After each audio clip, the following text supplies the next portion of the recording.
রাধে রাধে ভক্তবৃন্দগণ, কেমন আছেন সকলে? আশা করি সকলে ভালোই আছেন। তো আজকের এই ভিডিওটিতে আমরা জানবো যে মাঘ মাসে রান্নাঘরে কোন জিনিসগুলো থাকলে দারিদ্রতা শুরু হয়। তাহলে একটা সত্য কথা দিয়ে শুরু করি। একই পরিশ্রম, একই উপার্জন, একই পরিবার, তবুও কেন কিছু ঘরে অভাব কখনো শেষ হয় না? আপনি কি জানেন, শাস্ত্র বলে দারিদ্র সবসময় বাইরে থেকে আসে না, অনেক সময় দারিদ্র জন্ম নেয় আপনার নিজের রান্নাঘর থেকে। বিশেষ করে মাঘ মাসে। মাঘ মাস মানে শুধু ঠান্ডা নয়, শুধু পুণ্য স্নান নয়, শুধু ব্রত উপবাস নয়। মাঘ মাস মানে অগ্নি, অন্ন আর লক্ষ্মী শক্তির পরীক্ষা। আজ আমরা আপনাদের বলবো রান্নাঘরের এমন কিছু জিনিসের কথা যেগুলো মাঘ মাসে ঘরে থাকলে উপার্জন এলেও টেকে না, অকারণে খরচ বাড়ে, সংসারে অশান্তি আসে, আর সবচেয়ে ভয়ঙ্কর, লক্ষ্মী দরজায় এসেও ঢোকেন না। তাই আপনাদের কাছে একটাই অনুরোধ, ভিডিওটি শেষ পর্যন্ত অবশ্যই দেখবেন। আর আমাদের চ্যানেলে নতুন হলে চ্যানেলটিকে অবশ্যই সাবস্ক্রাইব করে রাখবেন, আর ভিডিওটি পরিচিতদের সাথে শেয়ার করে দেবেন। আর শেষ অংশে জানবো যে এই দোষ কাটানোর গোপন উপায়। আর কমেন্ট বক্সে লিখে যাবেন রাধে রাধে। পুরাণে বলা হয়েছে মাঘে অগ্নিদেবতা গৃহে গৃহে বিচরণ করেন। এই মাসে সূর্য সম্পূর্ণ উত্তরায়ণে প্রবেশ করে। এর মানে কি? এর মানে পৃথিবীতে শক্তির প্রবাহ বেড়ে যায়, কর্মফল দ্রুত কাজ করে, ভালো মন্দের ফল তাড়াতাড়ি প্রকাশ পায়। এই সময় রান্নাঘর হয় দেবী অন্নপূর্ণার আসন, অগ্নিদেবের সাক্ষী স্থান, লক্ষ্মীর প্রবেশদ্বার। এই তিনটি শক্তি যদি একসাথে সন্তুষ্ট না হয় তাহলে শুরু হয় অভাব। অনেকে মনে করেন রান্নাঘর মানে তো খাবার বানানোর জায়গা, কিন্তু শাস্ত্র বলে ভুল। রান্নাঘর হলো যেখানে অন্ন জন্ম নেয়, আর অন্ন থেকে আসে শক্তি, স্বাস্থ্য, সৌভাগ্য ও সমৃদ্ধি। পুরাণে বলা আছে যেখানে অন্ন অপমানিত হয় সেখানে লক্ষ্মী থাকেন না। চলুন এবার আমরা এমন কিছু নিয়ম জানবো যেগুলো 10 গুণ শক্তিশালী হয়ে যায়। প্রথম জিনিস, মাঘ মাসে রান্নাঘরে ভাঙা, চিড় ধরা বা ফাটা রান্নার পাত্র। ভক্তবৃন্দগণ, এই জিনিসটি সবচেয়ে বেশি অবহেলা করা হয়। অনেকেই বলেন এটা তো এখনও ব্যবহার করা যায়, এতে আবার কি এমন হবে, পয়সা বাঁচবে। কিন্তু শাস্ত্র বলে মাঘ মাসে ভাঙা পাত্র মানে দেবী অন্নপূর্ণার সরাসরি অপমান। এই স্কন্দ পুরাণে বলা আছে ভগ্ন পাত্রে অন্ন রন্ধনং দারিদ্রং আনয়তি। এর মানে ভাঙা পাত্রে রান্না করা নিজের হাতে দারিদ্র ডেকে আনা। কারণ ভাঙা পাত্র মানে অসম্পূর্ণ শক্তি, অসম্পূর্ণ শক্তি মানে হলো ক্ষয়, আর ক্ষয় মানে অভাব। এই মাসে এই ক্ষয় শুধু অন্নে নয়, আর্থিক শক্তিতেও লাগে। চলুন এবার জেনে নিই কী কী ভাঙা পাত্র এই দোষ সৃষ্টি করে। প্রথমত, চিড় ধরা হাঁড়ি, ফাটা কড়াই, ঢাকনা ভাঙা পাতিল, কানা লেগে যাওয়া বাসন, তলায় ফাটল থাকা পাত্র। এই জিনিসগুলো যদি মাঘ মাসে রান্নাঘরে থাকে তাহলে কি হয় জানেন? এর ফল, উপার্জন এলেও টাকা আটকে থাকে না, মাসের মাঝামাঝি টান পড়ে, সংসারে অভাবের চিন্তা ঘোরে, হঠাৎ খরচ বেড়ে যায়, লক্ষ্যের স্থায়িত্ব নষ্ট হয়। এটা কাকতালীয় ঘটনা নয়, এটি শক্তির ফল। দ্বিতীয় জিনিস, রান্নাঘরে দীর্ঘক্ষণ পড়ে থাকা বাসি বা অর্ধেক খাওয়া অন্ন। এই দোষটি আধুনিক ঘরে সবচেয়ে বেশি। অনেকেই ভাবেন খাবার নষ্ট করা পাপ, পরে খেয়ে নেব। কিন্তু শাস্ত্র বলে মাঘ মাসে বাসি অন্ন রাখা আর অন্ন নষ্ট করা এই দুটাই সমান দোষ। ব্রহ্মবৈবর্ত পুরাণে বলা আছে স্থিত অন্নে লক্ষ্মী ন তিষ্ঠতি। যেখানে অন্ন স্থবির হয়ে যায় সেখানে লক্ষ্মী দাঁড়ান না। বাসি অন্ন মানে শক্তির গতিবন্ধ। মাঘ মাসে যখন শক্তি চলমান হতে চায় তখন বাসি অন্ন শক্তিকে আটকে দেয়। এর ফলে সংসারে ক্লান্তি আসে, কাজ করেও ফল পাওয়া যায় না, উপার্জনে আনন্দ থাকে না, মানসিক ভারী ভাব, আর্থিক স্থবিরতা। অনেকেই বলেন সব ঠিক আছে তবুও কিছু এগোচ্ছে না। এই বাসি অন্ন এর অন্যতম প্রধান কারণ। তৃতীয় জিনিস, রান্নাঘরে অকারণে রাখা ধারালো লোহার জিনিস, ছুরি, কাঁচি, ভাঙা যন্ত্র। অনেক ঘরে এগুলো রান্নাঘরে ঝুলিয়ে রাখা হয়, কিন্তু মাঘ মাসে এটি ভয়ঙ্কর সংকেত। লোহা হলো মঙ্গল গ্রহের প্রতীক, আর মাঘ মাস সূর্যের মাস। সূর্য ও মঙ্গল দুটি শক্তিশালী কিন্তু সংঘর্ষপ্রবণ শক্তি। রান্নাঘরে এই সংঘর্ষ হলে অগ্নি দুর্বল হয়, লক্ষ্মী শক্তি কেটে যায়, সংসারে রাগ বাড়ে, খরচ বেড়ে যায়। চলুন এবার জেনে নিই কী কী রাখা যাবে না। অপ্রয়োজনীয় ছুরি, ভাঙা কাঁচি, লোহার যন্ত্রাংশ, পুরনো ধারালো সরঞ্জাম। মাঘ মাসে এগুলো রান্নাঘর থেকে সরিয়ে নেওয়াই অনেকটা ভালো। মাঘ মাস রান্নাঘর আপনার ভাগ্যের দরজা। ভাঙা পাত্র, বাসি অন্ন, লোহার সংঘর্ষ, এই তিনটি থাকলে দরিদ্র ধীরে ধীরে ঢুকে। একটা গভীর কথা বলি, সব দারিদ্র চোখে দেখা যায় না। কিছু দারিদ্র এমনভাবে আসে যাকে আপনি টেরই পান না। আপনি কাজ করেন, চেষ্টা করেন, পরিশ্রমে ঘাম ঝরান, কিন্তু ফল আসে না। শাস্ত্র বলে এর কারণ অনেক সময় রান্নাঘরের অদৃশ্য শক্তিগত ভুল।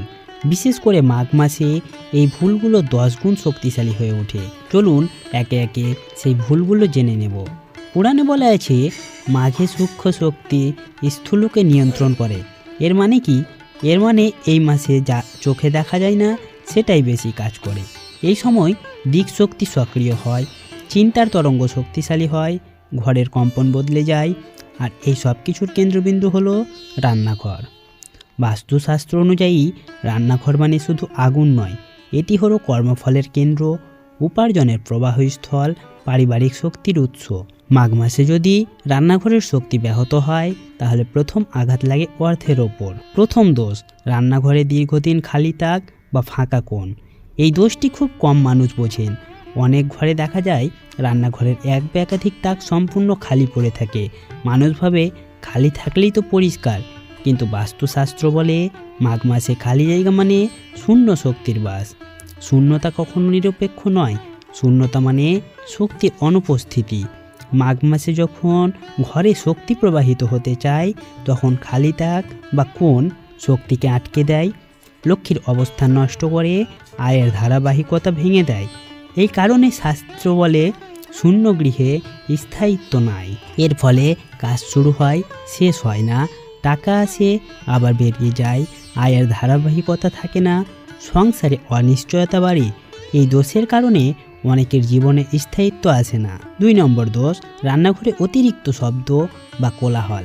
এটা শুনে অনেকেই অবাক হবেন। রান্নাঘরে জোরে কথা, চিৎকার, হাসি ঠাট্টা, টিভি বা মোবাইলের শব্দ, মাঘ মাসে এগুলো শক্তির ভারসাম্য নষ্ট করে। নারদ পুরাণে বলা হয়েছে, অন্য স্থানে শব্দদোষ অশুভ। রান্নাঘর হলো শান্ত শক্তির স্থান, অতিরিক্ত শব্দ মানে শক্তির বিচ্ছুরণ। মাঘ মাসে এই বিচ্ছুরণ কর্মফল দুর্বল করে, অর্থপ্রবাহ ভেঙে দেয়, সংসারে অস্থিরতা আনে। এর ফলে সিদ্ধান্তে ভুল বাড়ে, কাজের মনোযোগ নষ্ট হয়, আয়ের সুযোগ হাতছাড়া হয়, অকারণে মানসিক চাপ। অনেকে বলে সব কিছু গুলিয়ে যাচ্ছে। এর পেছনে এই শব্দদোষ বড় কারণ। 3 নম্বর দোষ, রান্নাঘরে দীর্ঘদিন জমে থাকা গন্ধ ও ধোঁয়া। এই দোষটি শুধু চোখে নয়, নাকে ধরা পড়ে। অনেক ঘরে তেল ঝোলের পুরনো গন্ধ, ধোঁয়ার ভারী ভাব দিনের পর দিন থেকে যায়। মাঘ মাসে এটি ভীষণ অশুভ। গন্ধ মানে শক্তির স্মৃতি, পুরনো গন্ধ মানে পুরনো শক্তির আটকে থাকা।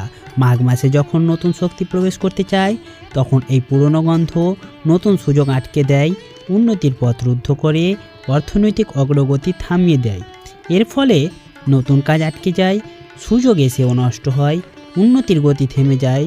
জীবনে এক জায়গায় আটকে থাকা অনুভূতি, এই দোষ ধীরে ধীরে দারিদ্র ডেকে আনে। পুরাণ অনুযায়ী মাঘ মাসে মানুষের কর্ম দ্রুত ফল দিতে শুরু করে। এই সময় ভালো অভ্যাস মানে দ্রুত সুফল, খারাপ অভ্যাস মানে দ্রুত শাস্তি। এই কারণে বলা হয় মাঘে মনই ভাগ্য। রান্নাঘরে করা প্রতিটি কাজ এই মাসে সরাসরি অর্থ ও সৌভাগ্যের সঙ্গে যুক্ত। 1 নম্বর অভ্যাস, রান্নাঘরে রাগ, বিরক্তি বা ঝগড়া করা। এই অভ্যাসটি সবচেয়ে বেশি ঘরে ঘরে আছে। রান্নার সময় স্বামী স্ত্রীর ঝগড়া, সন্তানকে বকাবকি, বিরক্তির কথা, অভিযোগ বা কটু কথা। অনেকে বলেন এ তো সংসার, এসব হবে, কিন্তু শাস্ত্র বলে মাঘ মাসে রান্নাঘরে রাগ অন্যকে বিষাক্ত করে তোলে। পুরাণ ব্যাখ্যা, দেবী অন্নপূর্ণা শান্ত শক্তির প্রতীক। যেখানে অন্ন তৈরি হয় আর সেখানে রাগ থাকে না, সেখানে দেবী থাকেন না। পুরাণে বলা আছে ক্রোধযুক্ত অন্ন ভোগে সৌভাগ্য নাশ। এর মানে রাগের মধ্যে রান্না করা খাবার ভাগ্য দুর্বল করে দেয়। এর ফলে সংসারে অশান্তি বাড়ে, আয়ের পথে বাধা আসে, পরিশ্রম করেও শান্তি মেলে না, হঠাৎ আর্থিক সমস্যা দেখা দেয়। এটা ধীরে ধীরে হয়, তাই মানুষ বোঝে না। 2য় অভ্যাস, রান্নার সময় নেতিবাচক কথা ও চিন্তা করা। এই অভ্যাসটি খুব সূক্ষ্ম কিন্তু খুব ভয়ঙ্কর। রান্নার সময় কিছুই হচ্ছে না, সব শেষ হয়ে যাচ্ছে, ভাগ্যটাই খারাপ, টাকা থাকবে না, এই কথাগুলো শুধু কথা নয়। শাস্ত্র বলে অন্ন শুধু শরীর নয়, মন তৈরি করে। যে অন্ন নেতিবাচক চিন্তার মধ্যে তৈরি হয় সেই আত্মবিশ্বাস নষ্ট করে, কর্মশক্তি দুর্বল করে, অর্থ টানার ক্ষমতা কমায়। মাঘ মাসে এই প্রভাব বহু গুণ বেড়ে যায়। এর ফলে মনোবল কমে যায়, সুযোগ এলেও কাজে লাগানো যায় না, সিদ্ধান্তে ভয় কাজ করে, আয় স্থির থাকে না। অনেকে বলেন সব কিছু হাতের বাইরে চলে যাচ্ছে। এর পেছনে এই অভ্যাসটাই বড় কারণ। তৃতীয় অভ্যাস, রান্নাঘরে আলো কম রেখে কাজ করা। এই বিষয়টি খুব সাধারণ মনে হলেও মাঘ মাসে কিন্তু এটি মারাত্মক। অনেকেই দিনের আলো না জ্বালিয়ে অন্ধকার বা আধো আলোতে রান্না করেন। শাস্ত্রমতে এটি সৌভাগ্য নষ্ট করে। দেবী লক্ষ্মী আলোর প্রতীক, যেখানে আলো নেই সেখানে তিনি অবস্থান করেন না। পুরাণে বলে অন্ধকারে লক্ষ্মীর বাস নেই। মাঘ মাসে রান্নাঘরে আলো কম থাকলে অর্থপ্রবাহ ক্ষীণ হয়, ভবিষ্যৎ পরিকল্পনা ভেঙে যায়, উন্নতির পথ অন্ধকার হয়ে যায়। এর ফলে কাজের উৎসাহ কমে, স্থবিরতা আসে, জীবনে গতি থাকে না, দারিদ্র্যের অনুভূতি বাড়ে। এই তিনটি অভ্যাস বদলানোর সহজ উপায়। রান্না শুরু করার আগে মনে মনে একবার কৃতজ্ঞতা ভাবুন। রান্নার সময় নেতিবাচক কথা বলা বন্ধ করুন। সামান্য হলেও রান্নাঘরে আলো রাখুন। মাঘ মাসে রান্না শেষে একটু সময় নিয়ে মন শান্ত করুন। ভক্তবৃন্দগণ, মাঘ মাসে রান্নাঘর আপনার ভাগ্যের কারখানা। জিনিস ভুল হলে দারিদ্র্য আসে, দিক ভুল হলে স্থবিরতা আসে, আর অভ্যাস ভুল হলে লক্ষ্যে নিজেই চলে যান। আপনি যদি এই ভিডিওটি প্রথম থেকে মন দিয়ে দেখে থাকেন তাহলে নিজের ঘরে পরিবর্তন টের পাবেন। আপনার যদি মনে হয় এই ভিডিওটি দরকারি তাহলে ভিডিওটি অবশ্যই শেয়ার করে দেবেন, কারণ ভাগ্য তখনই বদলায় যখন জ্ঞান ছড়িয়ে পড়ে। আজকের ভিডিওটি এখানেই শেষ করছি। ভিডিওটি ভালো লাগলে